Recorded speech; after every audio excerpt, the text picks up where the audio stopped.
Hello प्यारे बच्चों, Lakshman class में आपका स्वागत है। हम लोग पढ़ रहे हैं 10th क्लास का साइंस का अनसॉल्व्ड पेपर। ठीक है, सेट 4 हम लगा चुके हैं, आज है सेट 5वां।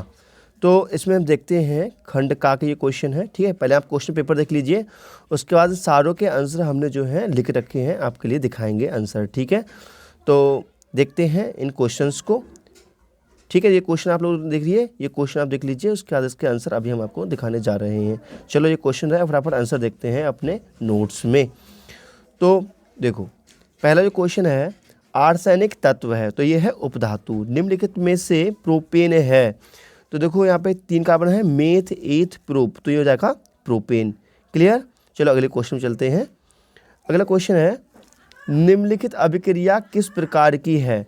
तो मैंने एक तरीका बताया। देखो ये क्या है बेटा, ये एक कंपाउंड है और ये क्या है, एक एलिमेंट्स है।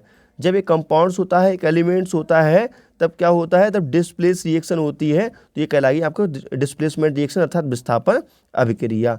चलो आगे देखते हैं हम लोग। अगला क्वेश्चन है, आधुनिक आवर्त सारणी में दाहिनी ओर मतलब लेफ्ट राइट ओर बढ़ने पर क्या होता है। वैसे हमारी सिलेबस में नहीं है, स्टार लगा हुआ है इस बार, लेकिन फिर भी इसका आंसर आप देखना चाह दे सकते हैं।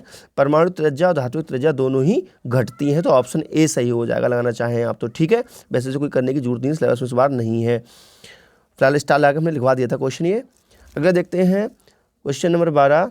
कॉलम ए में दिए गए रासायनिक पदार्थों का सुमेल बी में दिए गए पदार्थों से करना है हमारे लिए। ठीक है, तो मैं आपको बता दूं, अपने लोग सिर्फ केमिस्ट्री का पोर्शन सॉल्व कर रहे हैं, और फिर जब केमिस्ट्री के संध्या 23 के सातों साइड लग जाएंगे, फिर हम फिजिक्स के पोर्शन सॉल्व करेंगे। अभी सिर्फ केमिस्ट्री हम कर रहे हैं इस लेक्चर में। ठीक है, तो देखेंगे ऑप्शन ए है एसिटिक एसिड। एसिटिक एसिड जो है ये बनता, एसिटिक एसिड से निर्माण होता है सिरके का।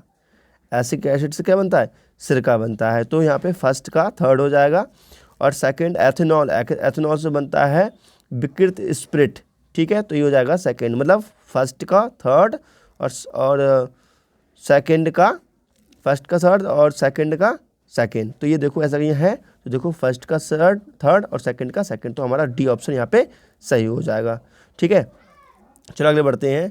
13वां क्वेश्चन है, 25 सेंटीग्रेड ताप पर शुद्ध जल का पीएच मान होता है, तो कितना होता है, 7 होता है। शुद्ध जल का पीएच मान हमेशा 7 होता है, याद रखेंगे इस बात के लिए। चलो अगला देखते हैं हम लोग, खंड ख। ठीक है, इसमें भी केमिस्ट्री को सॉल्व कर रहे हैं मात्र हम लोग। निम्नलिखित यौगिकों के आईयूपीएसी नाम लिखिए। तो इस प्रकार के आईयूपीएसी नाम है, देखो ये दिया है न्यू पेंटेन। क्या दिया हुआ है, न्यू पेंटेन दिया हुआ है। इसका मैं आईयूपीएसी नाम लिखना है, तो ध्यान समझेंगे आईयूपीएसी नाम इसका कैसे लिखना है। तो देखो बेटा, इसको काउंटिंग करते हैं 1 2 3। तो ये मैथिल ग्रुप हो गया, ये भी मैथिल ग्रुप हो गया। तो कितने नंबर पर लगा हुआ है, 2 नंबर पर लगा हुआ है, तो उसको हम लिखेंगे 2 डाई मैथिल। ठीक है, 2 डाई मैथिल। और फिर देखो मेथ एथ प्रोपेन। क्लियर हो गया, तो ये इसका आंसर हो गया। अगले बढ़ते हैं।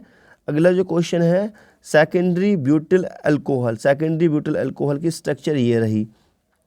तो इसमें देखो 1 2 3 4। ठीक है, तो ये हो गया सेकंड नंबर पे, क्या हो गया, सेकंड नंबर पे हो गया। तो इसका जो नाम हो जाएगा, इसका नाम हो जाएगा ब्यूटेनॉल 2। ठीक है, इसका नाम हो जाएगा ब्यूटेनॉल 2।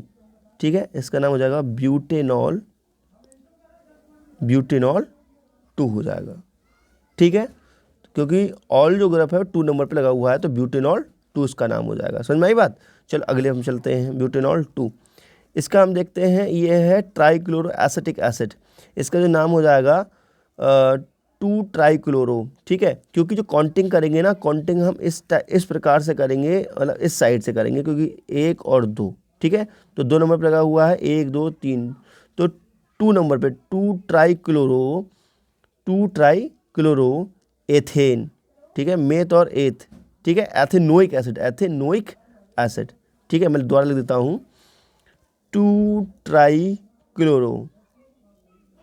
ट्राइक्लोरो, उसके बाद क्या आएगा बेटा, एथेनोइक एसिड। ठीक है, तो ये हो जाएगा इसका नाम। ओइक ग्रुप है ना ये, ओइक। क्लियर हो रहा है। चलो आगे बढ़ते हैं हम लोग। अब है एसिटिलीन। एसिटिलीन का मतलब होता है CH ट्रिपल बॉन्ड CH, इसको बोलते हैं एथाइन। ठीक है, तो मुझे लगता है आपको अभी सारे क्लियर हो चुके होंगे। अगले हम बढ़ते हैं। आधुनिक आवर्त सारणी को हमें करना ही नहीं है, सिलेबस में नहीं है इस बार। फिर देखते हैं क्या होता है जब, केवल रासायनिक समीकरण लिखना है हमारे लिए। तो फर्स्ट है, जब चूने के पानी में CO2 गैस प्रवाहित की जाती है। तो देखो भैया, चूने के पानी में देखो चूने के पानी में देर तक, अंडरलाइन कर लें, देर तक, बहुत गलती करते हैं ये लोग, देर तक प्रवाहित करते हैं, ध्यान रखना है, ठीक है। तो जब चूने के पानी में देर तक CO2 गैस प्रवाहित करते हैं तो क्या होता है, देखो जब चूने के पानी में, चूने का पानी कैसा होता है बेटा, कलरलेस होता है। जैसे चूना होता है ना, आप लोग चूने को क्या काम करेंगे, घर पे भिगो देंगे। चूने को क्या काम करना है मैं आपको बताता हूँ। चूने का पानी का सूत्र कैसे बनता है, देखो बेटा ये चूना हम लेकर के आएंगे बाजार से और इसको हम भिगो देंगे, तो इसका सूत्र हो जाएगा CaOH का होल ट्वाइस। और इसका जो पानी ऊपर आ जाता है ना, पानी बिल्कुल रंगहीन पानी, साफ पानी आप बोतल में ले लीजिए, साफ पानी आप बोतल में ले लीजिए, वो कहलाएगा चूने का साफ पानी, ठीक है। तो चूने का जो साफ पानी होता है वो कैसा होता है, वो कलरलेस होता है बेटा। ये चूने का साफ पानी है, इसमें CO2 गैस प्रवाहित करते हैं तो सफ़ेद रंग का अवक्षेप प्राप्त होता है। मतलब चूने का पानी कैसा होता है, दूधिया हो जाता है, क्योंकि इसमें कैल्शियम कार्बोनेट बन जाता है। ये क्या है, कैल्शियम कार्बोनेट, ठीक है। अब तो ये नॉर्मल कंडीशन में कैल्शियम कार्बोनेट का अवक्षेप बना है, लेकिन अगर इसमें अब देर तक AC विलयन में क्या काम करेंगे, देर तक CO2 गैस प्रवाहित करेंगे तो क्या होगा। तो अब देर तक CO2 गैस प्रवाहित करते हैं तो CaCO3 ये तो बन गया था H2O, और CO2 गैस प्रवाहित करना है और देर तक, तब बनता है कैल्शियम बाई कार्बोनेट, जो कि कलरलेस होता है बेटा। आप लिख लेना अपनी कॉपी में, ये कैसा होता है, ये होता है कलरलेस, ठीक है। ये फिर रंगहीन हो जाता है, कैसे होता है, ये रंगहीन हो जाता है, ठीक है। ये चीज़ आप अपनी कॉपी में लिख सकते हैं याद करने के लिए। अगले हम बढ़ते हैं, चलो अगला है कि शुष्क भुजे हुए चूने में अभिक्रिया क्लोरीन गैस से कराई जाती है। तो बेटा ये भुजा हुआ चूने का सूत्र है, क्लोरीन गैस डालते हैं व्यंजक चूर्ण बनता है, और ये बहुत इंपॉर्टेंट डिक्शन, हर साल पेपर में आती है, इसको रट्टा मान लेना इंपॉर्टेंट बहुत ज़्यादा है बेटा, ठीक है। आगे बढ़ते हैं।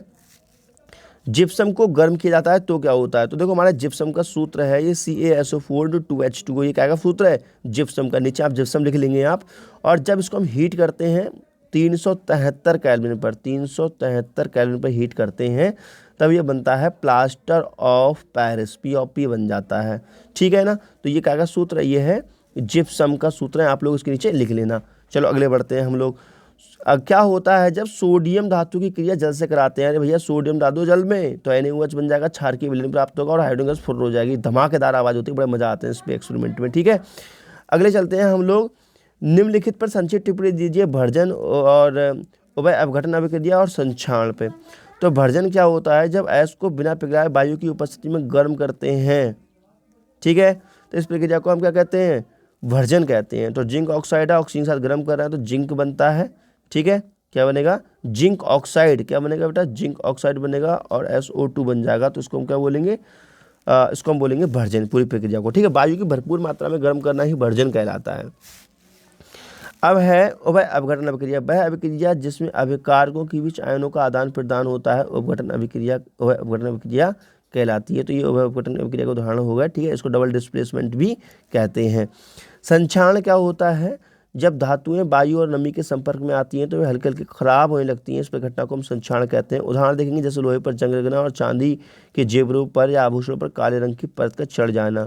इसका निवारण हम कैसे कर सकते हैं, जस्तीकरण करके, है ना, धातु की सतह पर पेंट करके या धातु पर तेल या ग्रीस लगा करके, ठीक है। तो ये भाई सेट 5 था, ये बिल्कुल फाइनल हो चुका है। केमिस्ट्री पूरी सॉल्व कर चुके हैं हम लोग। अब सातों सेट जब इसको हो जाएंगे 2023 के, फिर हम जो है फिजिक्स के सेट लगाने स्टार्ट करेंगे। तो वीडियो अच्छी कर दीजिए लाइक, प्यारा सा क्यूट सा कमेंट। तो बताइए नेक्स्ट वीडियो में। तो नमस्कार, जय हिंद, वंदे मातरम, बाय बाय।